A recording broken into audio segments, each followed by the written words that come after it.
Mister सूद, पहले आपका reaction, क्योंकि चाहे चीनी है चाहे खाने के तेल हैं, दोनों ही तरफ सरकार ने लगातार यहाँ पर पुश किया है, कम खाने को कहा है। आपका क्या रिएक्शन है? बेसिकली ग्रेट कंसर्न है। काफी वरिंग है कि we are diabetic capital of the world and also obesity. परंतु मेरा अपना विचार है कि इसका कोई असर नहीं पड़ेगा। आप देखिए कि यूएस की कंजम्पशन, जहां आपने एवरेज ग्लोबल बताई, तो यूएस की 40 किलो है ऑयल की और 45 किलो शुगर की, और ईयू की 30 किलो इसकी शुगर की और 25 किलो ऑयल की। अब उनके यहाँ लेबलिंग भी है, हमारे तो सिर्फ शुगर बोर्ड लगने वाला है, और वो कहाँ पर, ऑफिस में, स्कूल्स में। इससे करीब 90% पॉपुलेशन बाहर रह जाएगी, 90-95% जो शुगर बोर्ड नहीं देखेंगे। वहाँ लेबलिंग भी है, शुगर टैक्स भी है इन कंट्रीज में, और उसके बावजूद वहाँ प्रोडक्शन कंजम्पशन इतनी ज्यादा है। हमने देखा है ग्लोबल एक्सपीरियंस कि अगर कोई कुछ दिन के लिए कोई फूड थोड़ा सा कम कर देता है, तो उसके बाद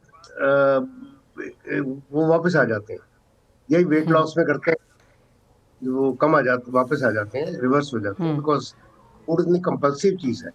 और हमारे देश में कोई भी आंकड़ा आप गरीबी का लें, ये तो अनडिस्प्यूटेबल है कि गरीबी है। काफी लोग बहुत कम कंजम्पशन कर रहे हैं, वो जब रेखा से ऊपर आएंगे तो वो लोग ये चीजें कंज्यूम करेंगे। दूसरा यह है कि प्रोसेस फूड घर के फूड से ज्यादा कंटेन करेगा, चाहे आप थोड़ा सा कम भी कर दें उनमें से। बिस्कुट में 30%, जो हल्दीराम का नमकीन 30-35%, हर चीज में, शुगर में 50, मिठाई में 50-60%। तो ये सब चीजें अगर 1-8% कम भी हो जाएंगी, जैसे यूके में हुई है, तो उससे कोई फर्क पड़ने वाला नहीं, क्योंकि कंजम्पशन बेस बढ़ने वाला है। और इंडस्ट्री, शुगर की इंडस्ट्री पर्टिकुलरली, इस चीज से काफी नेरेटिव है कि कंजम्पशन कम हुई है, पर कंजम्पशन कम नहीं हुई। मिल डिस्पैचेस कम हुए। वो डिस्पैचेस को कंजम्पशन मानते हैं, बिकॉज वो सही है, उनकी डिमांड वही है जो मिल से उठ जाए। परंतु पिछले साल एमएसपी की बहुत बात हो रही थी, उसकी वजह से ट्रेड लॉन्ग हो गई 5-1 लाख टन, वो अब इस साल बेच दिया उन्होंने। इसी तरह से कुछ एक्सपोर्ट हुई, मालदीव, श्रीलंका, इधर उधर, जिसके लिए मिल को कोटा नहीं मिला पर इम्पोर्टर को कोटा मिला, तो उन्होंने बाजार से खरीदी। वो चीज भी कम कर दीजिए। बांग्लादेश की स्मगलिंग अगस्त के बाद बंद हो गई, वो भी कम कर दीजिए। तो ये सब लेकर पिछले साल 28 के करीब कंजम्पशन है, और इस साल 28.3, 28.4 होगी। तो दैट इज ऑन कोर्स। और एडिबल ऑयल में आप देखिए, इंपोर्ट कम हुई है 7-8% अभी तक इस ऑयल ईयर में, परंतु दिसंबर से अब तक लेकर 6.6% प्राइस भी बढ़ी है। तो प्राइस क्यों बढ़ी है? अगर कंजम्पशन कम हुई होती तो प्राइस नहीं बढ़नी थी। फिर उतनी जो माल था वो काफी था, तो स्टॉक से कंज्यूम हो रहा है, इसलिए प्राइस बढ़ी है।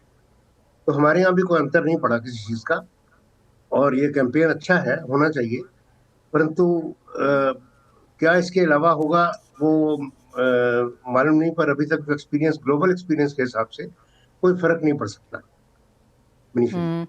जी, mister Sood, just coming back to आपका इनिशियल स्टेटमेंट जो था, I miss that number. US की कंजम्पशन क्या है शुगर और एडिबल ऑयल के लिए? यूएस की शुगर की 45 और एडिबल ऑयल की 40। तो यानी कि इंडिया के हिसाब से तो यहाँ पर काफी काफी बड़ा नंबर है ये यहाँ पर।